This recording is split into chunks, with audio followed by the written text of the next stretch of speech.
Good evening students. In the last lecture we have discussed the process of sterilization and distinguished it with disinfection. So in the last chapter we have discussed sterilization and disinfection.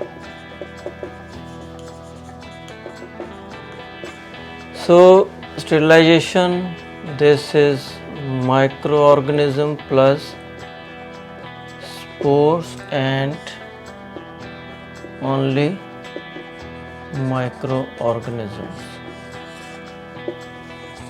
So sterilization is an absolute term, that means 100% destruction of microorganisms along with their spores, so that these spores should not germinate again into microorganisms. But in case of disinfection, it varies with the degree of removal of microorganisms, that may be up to 90%, 100%, 80%. So it may be anywhere in between 100 to 80, 70. So degree of disinfection is high degree when we have achieved 100% removal of the microorganisms, but spores are still there, and it will also be high degree when 80 to 90% of the microorganisms are removed from the surface of the object. So here we are not going to discuss disinfection right now, but one thing I want to make it clear, that the factors which affect the sterilization process which will also affect the process of disinfection. That means the factor which will decrease the efficacy of sterilization will also decrease the efficacy of the disinfection. So right now we are going to discuss the sterilization.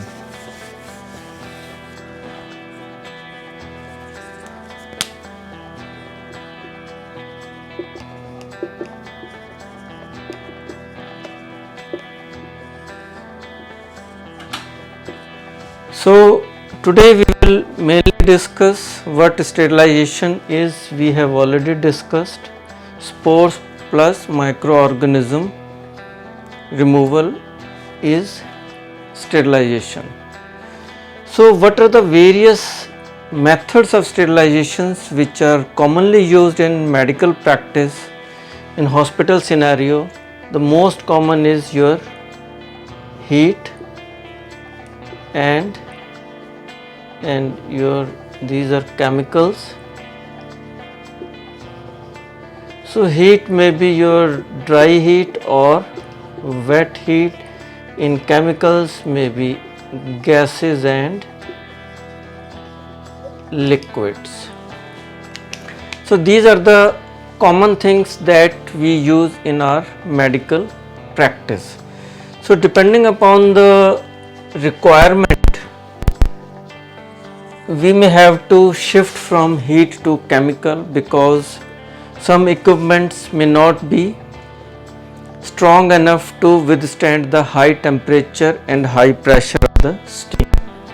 So they may corrode, they may melt, or electronic circuits may be destroyed, and we may not be able to use those equipments. So today we are mainly discussing the wet heat. This wet heat is your steam under pressure. So you must understand what exactly it means, why we are using the steam under pressure. So as you know, the temperature of the steam is 100 degrees Celsius, and the boiling water is also 100 degrees Celsius. But steam carries more energy, as there is conversion of water into the steam, that is the heat of evaporation is also included in the steam. So you cannot increase the temperature of the steam, and we have observed that steam at this 100 degree Celsius has less penetrating capacity into the organisms and the spores to kill them as compared to the steam with high degree. So how we can increase the temperature of the steam so that the steam becomes more penetrative and less time is required to sterilize the equipment. So simply by increasing the pressure.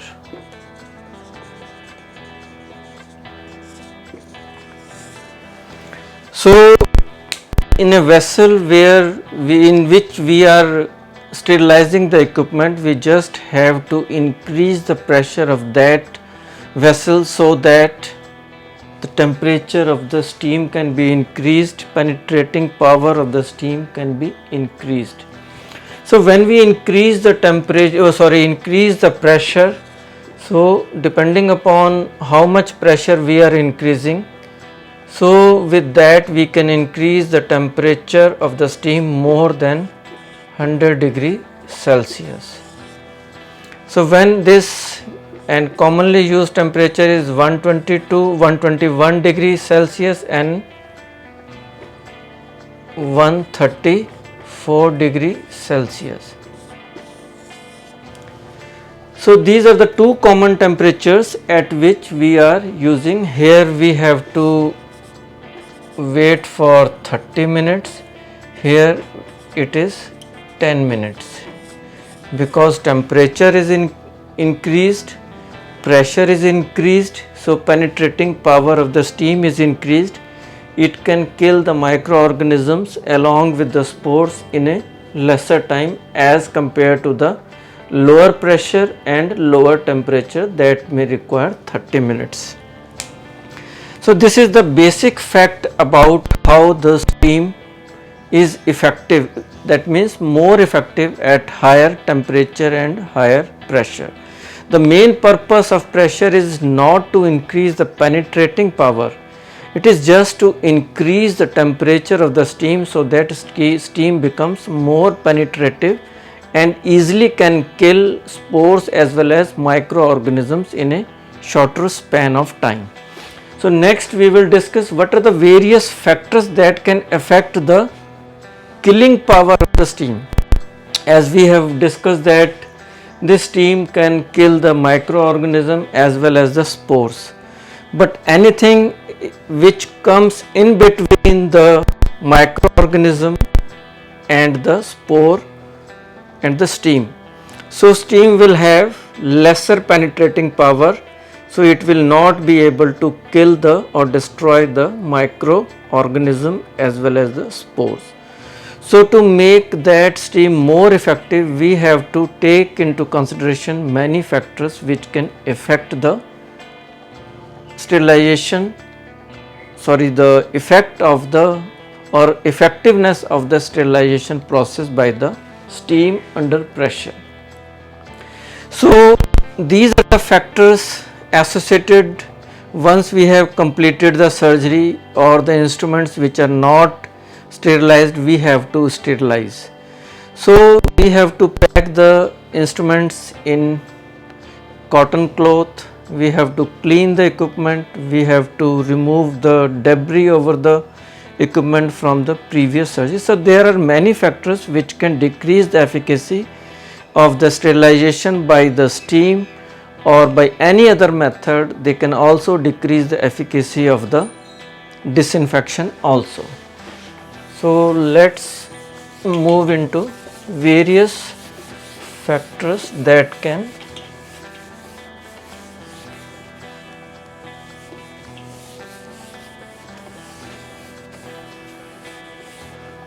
So here I have told you that the most important factor is the temperature of the steam under pressure, and that steam should be dry steam. So that dryness should be more than 97%. So that steam, if it condenses over the surface of the equipment, so temperature suddenly falls down and the penetrative power of the steam will fall. If let's first is the cleaning. Cleaning of the equipment. So suppose the equipment is lying for few days not being used, or we are sterilizing the equipment that has just been used by the surgeon. So cleaning means whatever is present on the surface of the instrument, that may be your organic or inorganic material from previous surgery or from the atmosphere. Biofilm. Biofilm means the material, pus or any other material which is present over the surface and now has dried and it has formed a thin layer or thin biofilm that has to be removed. Then is your type of equipment. What are the various type of the equipment? This also affects the effectiveness of the sterilization. So what does that mean? It is very important. We have to consider this when we are doing the sterilization process. Suppose this is your tubular structure and you can say the scope is there, laparoscopic hand instruments are there.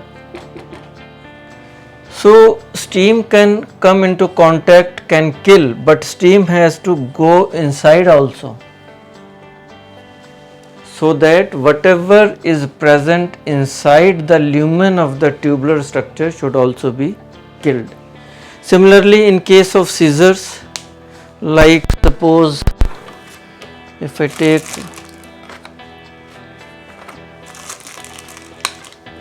I don't have right now. So if we take a scissor, so there are hinges, there are many types of hand instruments which have serrations, which have teeth, interlocking jaws. So these are the spaces where the biomaterial can lodged by the surgery. So we have to be very careful in removing all those biomaterial from these spaces where that material is lodged, and many times it becomes difficult to clean those areas. So we have to be very meticulous in cleaning. So in cleaning, so this cleaning process can be your manual or by ultrasonic or water jet or enzymes. So manual means manual cleaning by washing with hand and using the brush to remove the debris from the deeper spaces like hinges and jaws.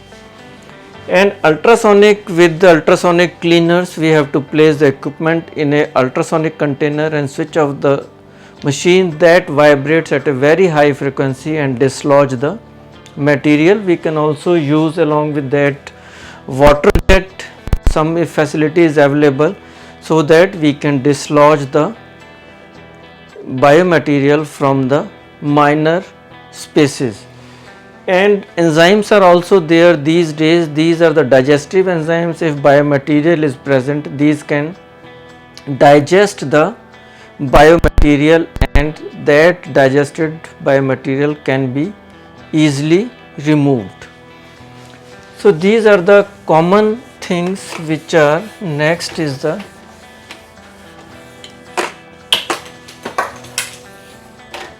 so cleaning, then is the temperature and pH of the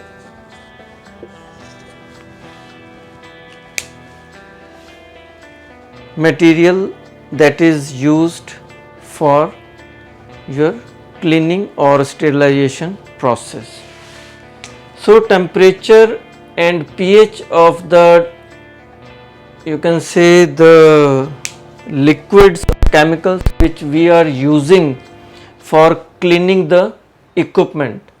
If the adequate temperature is not there, pH is not maintained as per the specification of the manufacturer, the cleaning property of that liquid will be less or maybe less effective. Similarly, the relative humidity.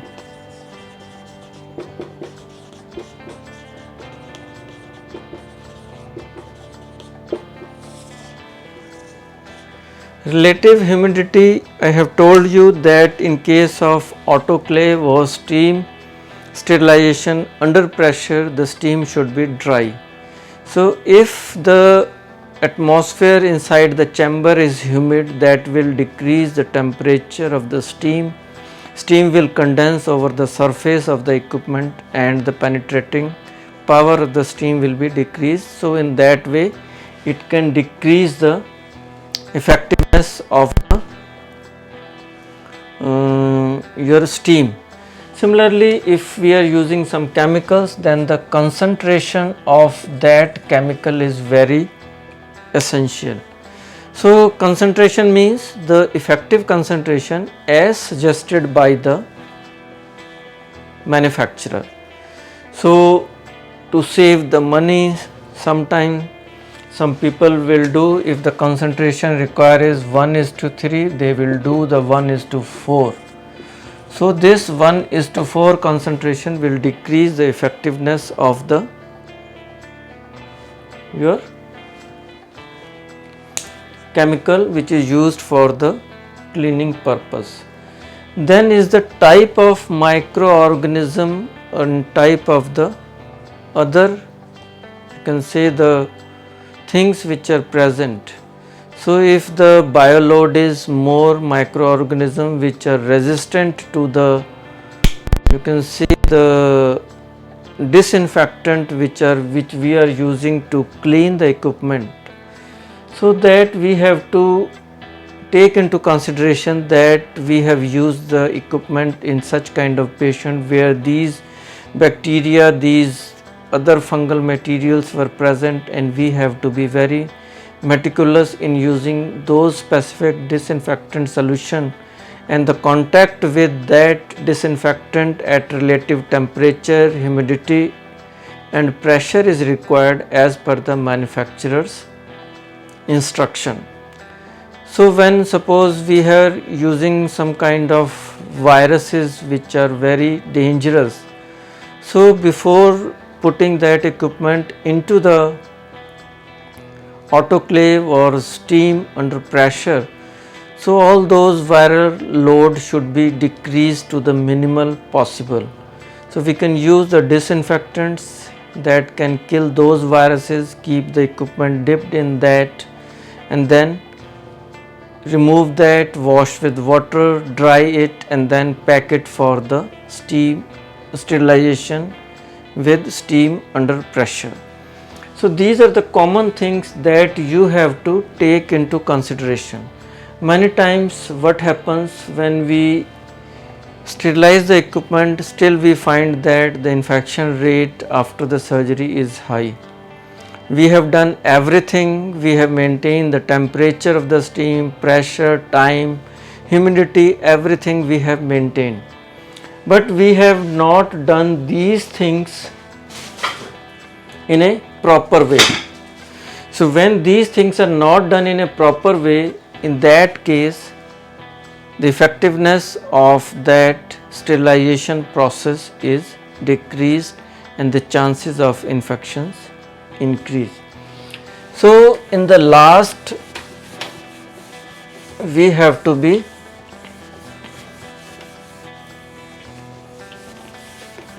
so steam under pressure. So, what is the mode of action?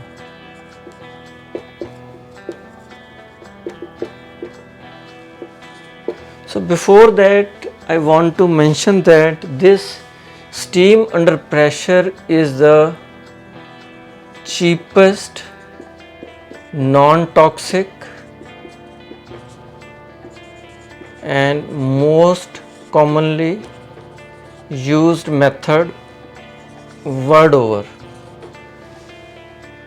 because water is easily available, steam can be produced with minimum amount of expenditure, steam is non-toxic and most commonly used because of these two factors. Plus, it is the most effective method and is consistent if every step is followed in a required manner. So, this is the main advantage of sterilization process with steam under pressure, that is known as autoclave. AUTOCLAVE. So this autoclaving is very useful process. It is the cheapest, non-toxic, most commonly used, and it is most effective. So how this steam under pressure kills the organisms? So as we know that, suppose this is the organism, bacteria, this is the cell wall, here inside is protoplasm and enzymes, proteins, and this is cell wall. So this steam causes the disruption of the cellular structure, that is cell wall and the membrane, then coagulation of various proteins and enzymes in the microorganisms. As you know, when the egg is heated, the proteins become coagulated and that egg cannot be changed into or hatched into your chicken. So that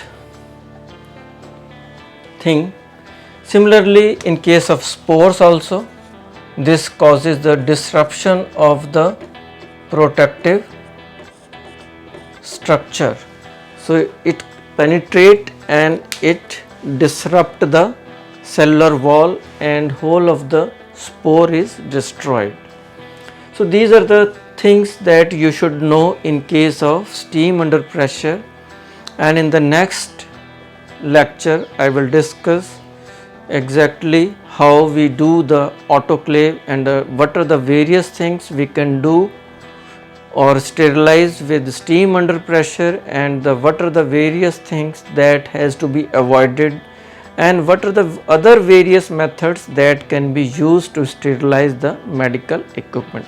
Thank you very much, and please don't forget to subscribe my channel. Thank you.